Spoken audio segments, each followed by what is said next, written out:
que se llama Conceptos Básicos de Psicopatología, ¿sí? Sin perder tiempo vamos a arrancar. Y según el DSM-5, que es el Manual Diagnóstico de Salud Mental, que rige desde el 2013, dice que la psicopatología se define como un síndrome que implica una alteración clínica significativa en la cognición, regulación emocional y comportamiento del individuo, ¿sí? Refleja una disminución en el proceso psicológico, biológico y del desarrollo subyacentes de la función mental, generando malestar y discapacidad, ¿sí? Entonces hablamos de 3 alteraciones significativas en la cognición, que es la manera de pensar, cómo piensa el paciente. En la regulación emocional, por ahí por algo muy pequeño tiene una exaltación muy grande y uno dice, ¿qué está pasando? ¿Sí? Puede ser una de las cosas que nos llama primeramente la atención. Y en el comportamiento del individuo, cuando hay un discurso desorganizado, cuando hay un comportamiento que no es habitual, ¿sí?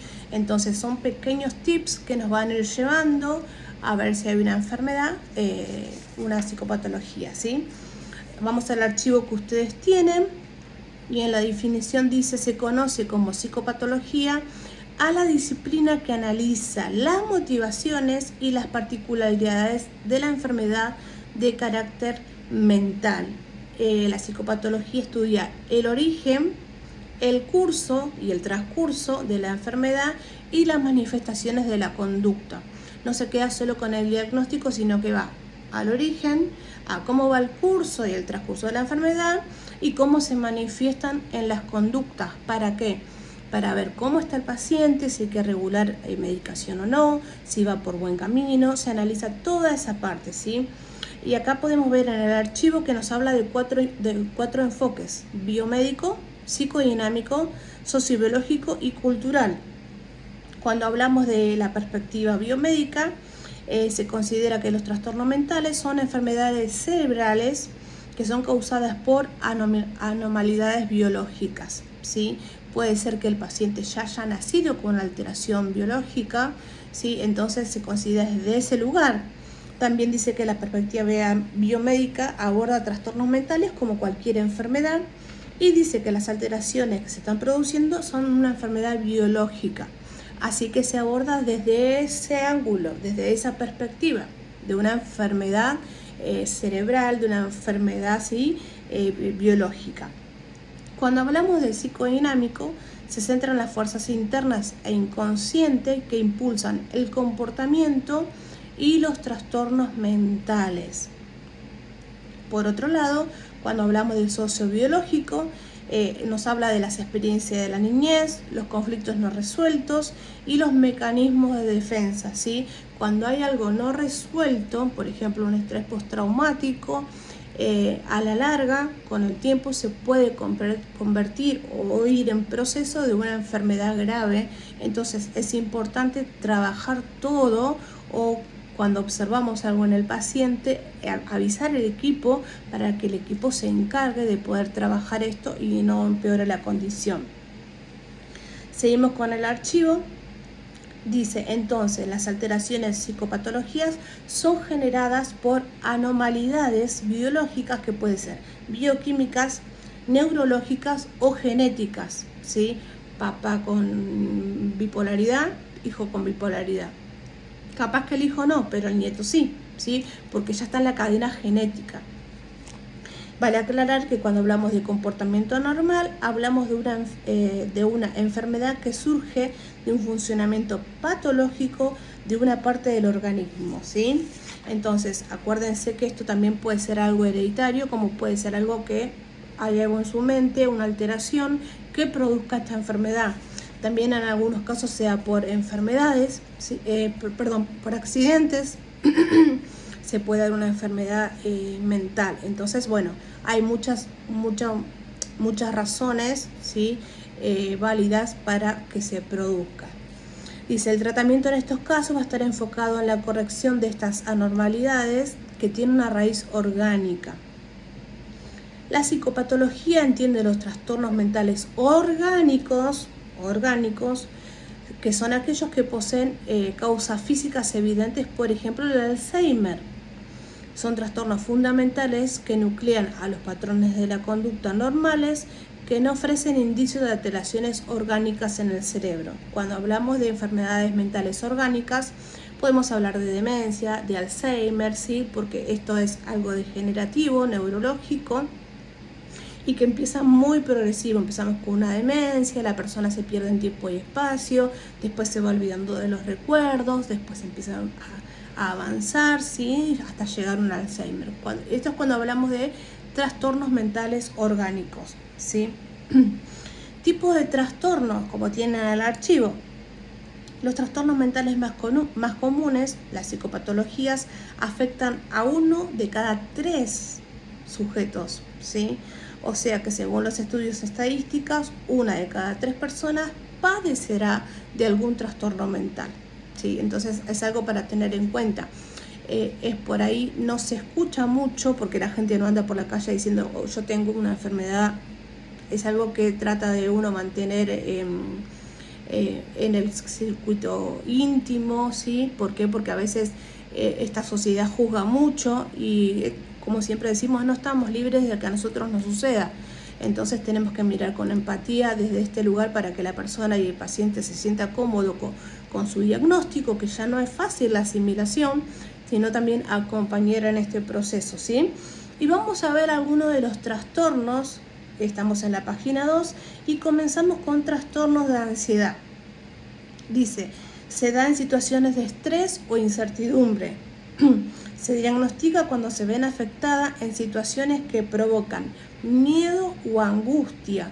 Esto provoca varios síntomas que producen ansiedad.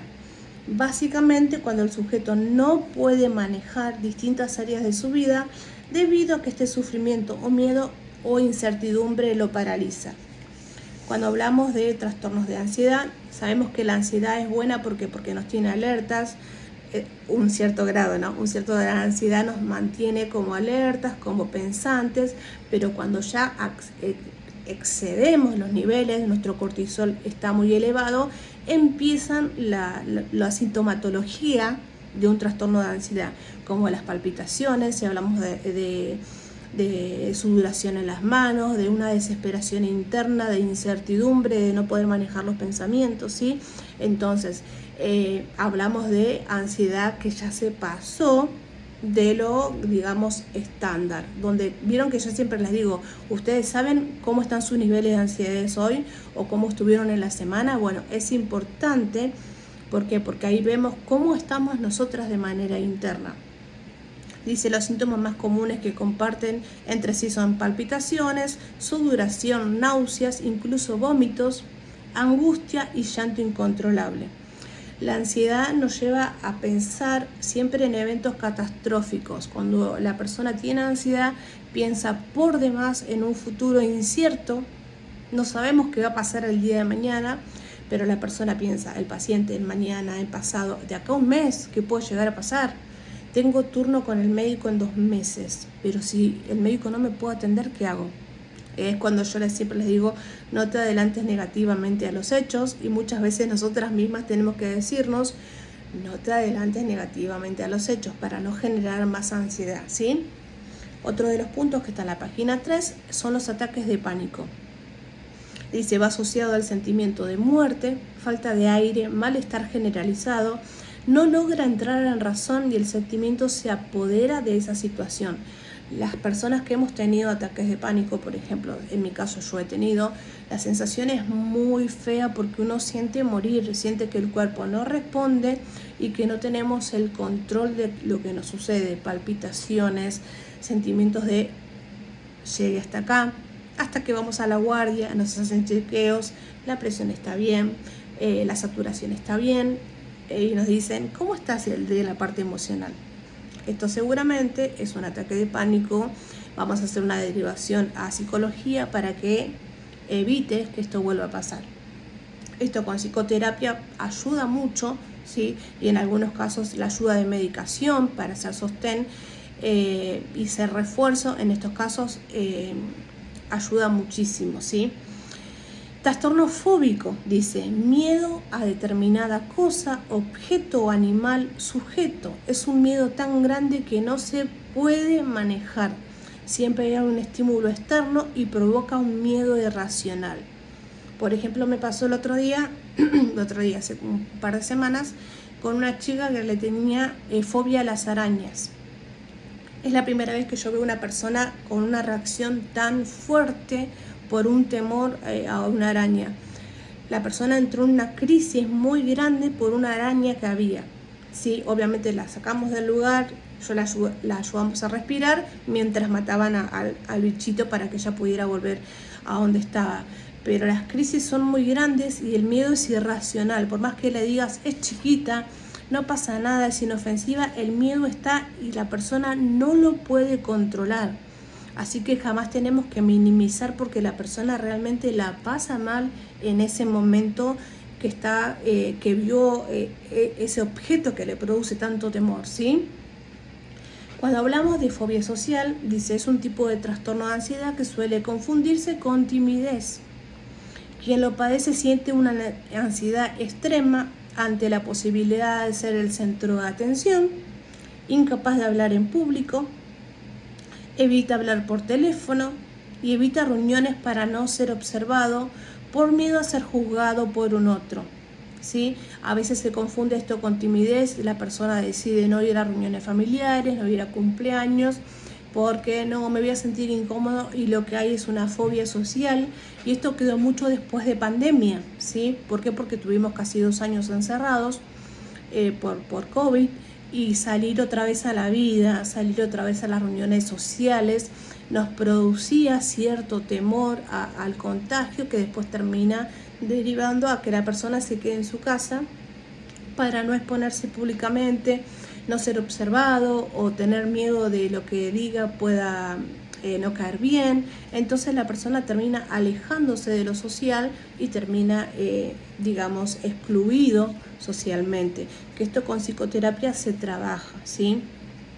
Agorafobia es el miedo irracional a espacios abiertos, tales como parques, entornos naturales, grandes avenidas. El estímulo fóbico es el miedo a tener un ataque de ansiedad y no contar con ayuda y quedar expuesto y solo. Por eso es importante nosotras como agentes de la salud mental saber cómo ayudar en estos casos que una persona esté pasando o por un estado de ansiedad o por un ataque de pánico.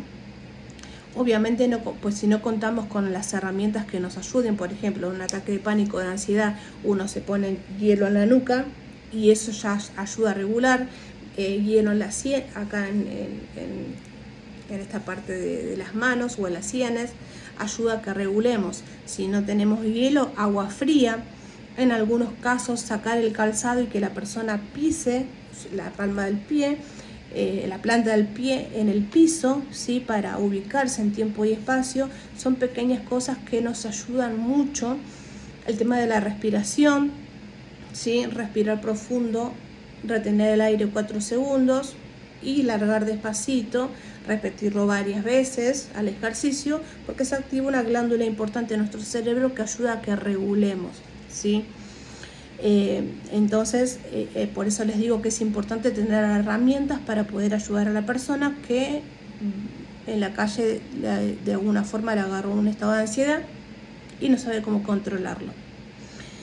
Trastorno por estrés postraumático.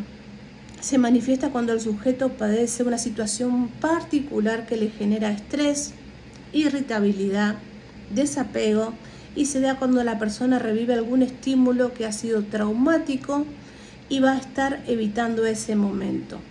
Pasó algo en la vida de esa persona y que no pudo superar, que no pudo enfrentar, que no pudo resolver y va a generar un estrés postraumático que va en algún momento su cuerpo mismo, porque la persona calla, va a manifestar que hay algo que no está bueno o que quedó sin resolver. Entonces lo ideal es con psicoterapia trabajar el estrés postraumático para que eso no sea un impedimento en la vida cotidiana del paciente, sino que al contrario pueda salir fortalecido de esta vivencia. No estamos libres de que a todos nos pasen situaciones complejas. La idea es poder resolverlas, sobreponernos y superarlas, ¿sí? Cuando hablamos de trastorno obsesivo compulsivo, el famoso TOC, El sujeto está con síntomas de estrés latentes, constantes. Sus pensamientos no paran nunca en función de eso que los perturba y no los deja pensar. Esto repercute negativamente en los pensamientos y causan malestar, llevan a que el sujeto realice de manera compulsiva ciertas acciones o que se repita y lo haga sentir mejor. Algunos ejemplos de sentimiento de duda: ¿cerré el gas? ¿Dejé la puerta bien cerrada? ¿Saqué lo que tenía en el fuego? Y la particularidad es que aunque lo compruebe no puede dejar de pensar ni de controlar repetidamente, ¿sí? Es muy difícil para la persona desapegarse de ese pensamiento. Como les decía recién, la persona puede estar pensando cerrar el gas de casa y ese pensamiento intrusivo lo tiene todo el tiempo pensando que cuando llegue puede haber un gran incendio, ¿sí?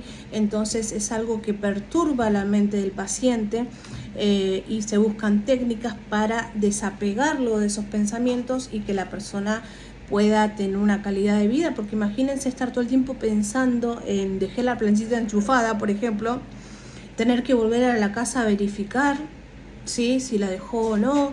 Son cosas que en la mente quedan haciendo ruido, quedan y la persona obviamente llega a un punto que la pasa mal, ¿sí? Vamos con el trastorno de ansiedad generalizada.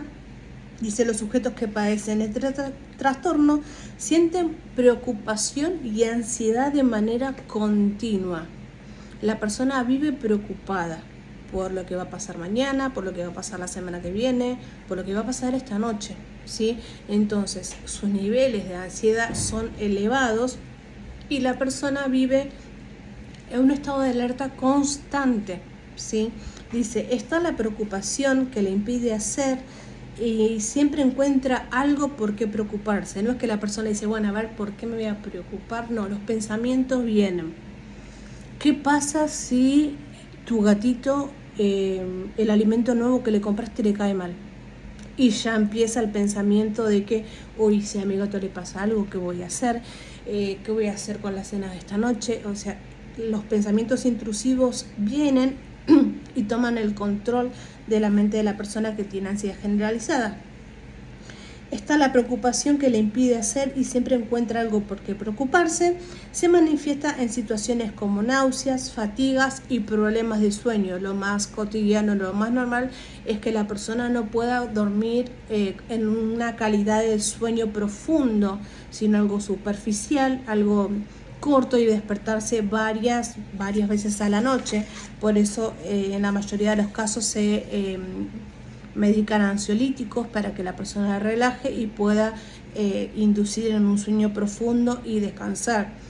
El tema del descanso, acuérdense que es fundamental como la alimentación. Necesitamos descansar, que nuestra mente descanse, duerma las horas que corresponda para tener una buena calidad de vida, como también en la alimentación y en el ejercicio, ¿sí? Entonces son áreas que tenemos que cuidar.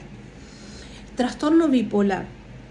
Dice: afecta al estado de ánimo, cómo se siente, cómo piensa y cómo actúa el sujeto. Siente irritabilidad emocional, quizás se sienta con mucha energía, aunque haya dormido 2 horas, o puede haber dormido mucho y sentirse sin energía. Los ciclos pueden durar días, meses o incluso años. En la mayoría de los casos se procede a un tratamiento con medicación para sobrellevar estos cambios. La persona puede pasar de la depresión, de estar en la cama 2 o 3 días, a un estado de euforia en un instante, ¿sí? Y es increíble observarlos y verlos cómo el cambio se produce de una manera impresionantemente radical. Como también estar en euforia, muy eufóricas, y caer en depresión, ¿sí? Entonces se necesitan psicofármacos para regular esta actividad neurológica, esta actividad o esta enfermedad mental, ¿sí? Trastorno depresivo es uno de los más comunes, afecta a gran parte del porcentaje de los sujetos.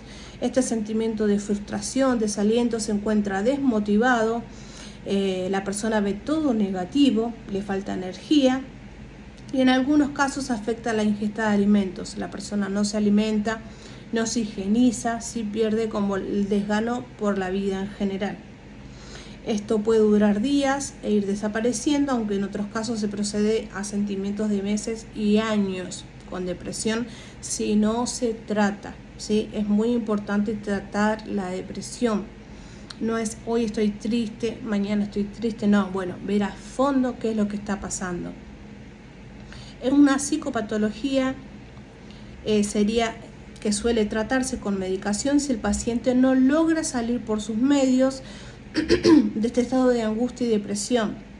Es debilitante, es muy agotador y puede provocar tanto malestar físico como psicológico. Acuérdense que lo que no hablamos, el cuerpo lo habla, como lo vimos la clase pasada. Entonces es importante tratarlo, ¿sí? Tanto en nuestro entorno, en nosotros, en nuestro paciente, avisar enseguida al equipo para que se tome cartas en el asunto. Trastornos en la alimentación, y acá se presenta una distorsión de la imagen corporal del paciente. Anorexia nerviosa es uno de los cuadros más comunes, ¿sí? Generalmente restringen la ingesta de alimentos, realizan actividad física de manera excesiva. Lo que suele comer les provoca culpa, ¿sí? La bulimia es otro de los cuadros más habituales en la alimentación. Existe una anomalía. El sujeto no consume alimentos hasta que luego llega a darse un atracón, porque de la desesperación come,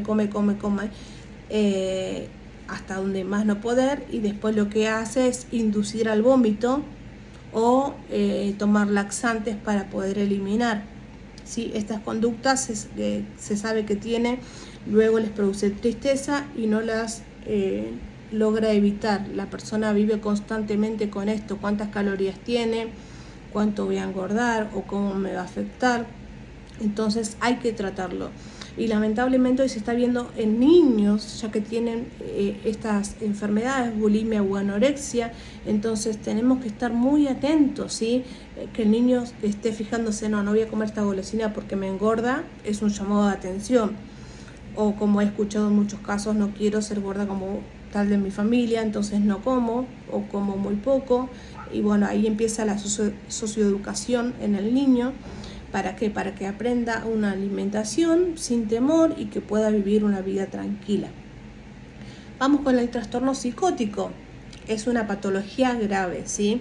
Donde el sujeto pierde el contacto de la realidad. Aparecen delirios, una o varias ideas delirantes, cosas que no suceden y no son ciertas, pero que el paciente las ve y las cree, pero sienten que le está ocurriendo. Por ejemplo, que alguien lo sigue, tiene creencias erróneas, que se presenta alguien con algún estímulo externo. Puede ocurrir que esté la radio encendida y el sujeto cree que hay un mensaje escondido para él, ¿sí? Esta patología es cuando aparecen los delirios, cosas que no son reales, pero para el paciente sí lo son, porque lo experimenta. Entonces, en esos casos, nuestra escucha debe ser activa, debemos estar atentos, ¿sí?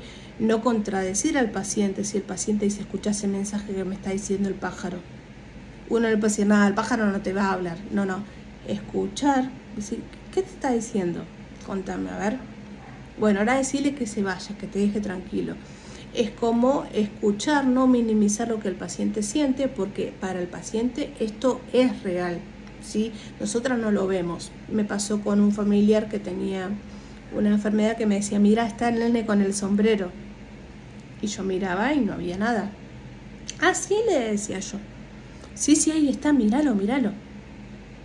Y obviamente yo no veía nada, pero entendía que era parte de la enfermedad de mi familiar, ¿sí? Entonces no contradecirlo y escuchar. La escucha activa nos sirve para después llevar al equipo interdisciplinario todo lo que está sucediendo, ¿sí? Por otro lado, alucinaciones, tales como escuchar o ver objetos, personas, es algo inventado por la mente. Se percibe sin tener en cuenta ningún estímulo externo, a diferencia del delirio, ¿sí? Cuando hablamos de estas enfermedades, alucinaciones y delirios están y son persistentes en el paciente, Obviamente necesitan ayuda de medicación, de psicofármacos que los ayuden a estabilizar. En algunos casos se logra, en otros no. Y la persona se acostumbra a vivir con esas voces permanentes de tenés que hacer esto, no hagas lo otro, o cosas que ven que son irreales, pero que el paciente los ve, como les decía recién, ¿sí? Cuando hablamos de trastorno de la personalidad, es un patrón rígido de comportamiento que se inicia en la adolescencia o principios de la vida adulta.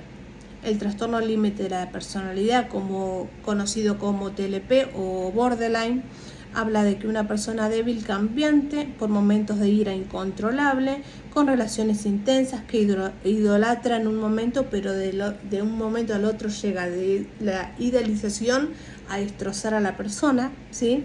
Porque pasa totalmente de pensamientos y lo que hoy es súper bueno para ella o para el paciente, mañana es lo peor que le puede pasar, ¿sí? Entonces vimos distintos tipos de trastornos, ¿sí? Y cómo afectan al paciente. Ahora, algo muy interesante que tenemos que entender y saber diferenciar, ¿qué es la psicosis de la neurosis? Freud en sus escritos nos deja muchas explicaciones sobre el tema y realmente tenemos que entender la diferencia entre estos dos conceptos que son muy puntuales y muy reales en la vida del paciente. En el archivo, en la página 5 que ustedes tienen, dice, ¿qué es la psicosis? La psicosis es un trastorno mental que lleva a quien lo padece a perder el contacto con la realidad. El sujeto experimenta alucinaciones que pueden afectar todos los sentidos, ¿sí? El olfato, el oído, escuchar voces, ver cosas que no son, la parte gustativa también, la parte táctil, ¿sí?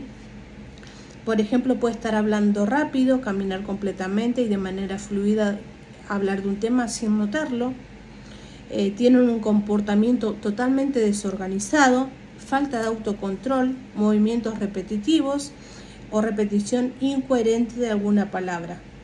Entonces, cuando hablamos de psicosis, es cuando el paciente pierde el contacto con la realidad porque su mente está totalmente tomada por alucinaciones y delirios. La persona ve cosas que no son, siente cosas que no son reales, entonces tenemos que aprender a poder controlar eso que para el paciente es real, ¿sí? En su mente, porque lo ve, porque siente el olor, porque escucha voces, pero que nosotros sabemos que no es real.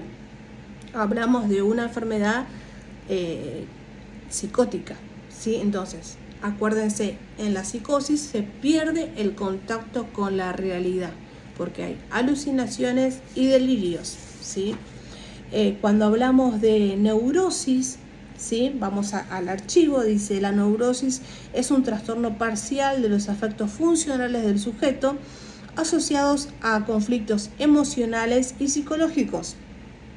Son trastornos mentales con manifestaciones no psicóticas, se encuentran distorsionadas por la realidad, pero de manera orgánica, con lo cual hay un orden y los sujetos que pueden trabajar. Según Freud, la neurosis se manifiesta con mucho temor, se sufre, el sujeto tiene miedo del presente y de su futuro, siente temor, puede desarrollar fobias, manías y viene acompañada de una ansiedad constante. Ser neurótico es ser un sujeto de la duda, esa es la estructura. Pero ¿qué pasa en la neurosis? No se pierde el contacto con la realidad.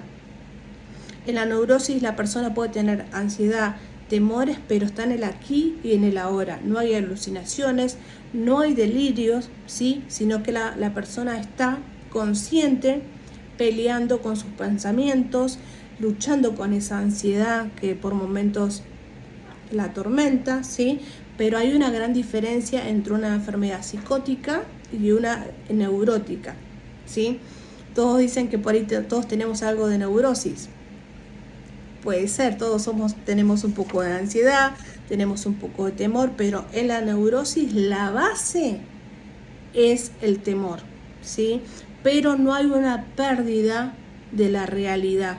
La persona convive y pelea en el día a día con ansiedades, con temores, pero no tiene alucinaciones ni delirios como en la psicosis. Y tenemos que tener en cuenta esto y saber diferenciarlos.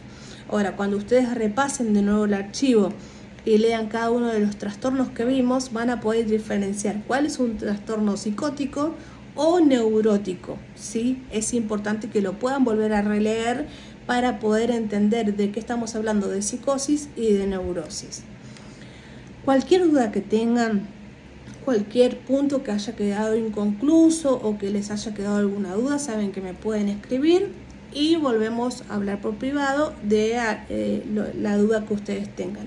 Pero acuérdense la diferencia entre psicosis y neurosis, que es muy, muy importante.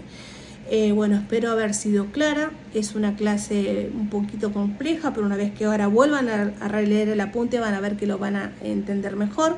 Así que bueno, espero que haber sido clara. Y bueno, nos estamos viendo pronto. Les mando un beso.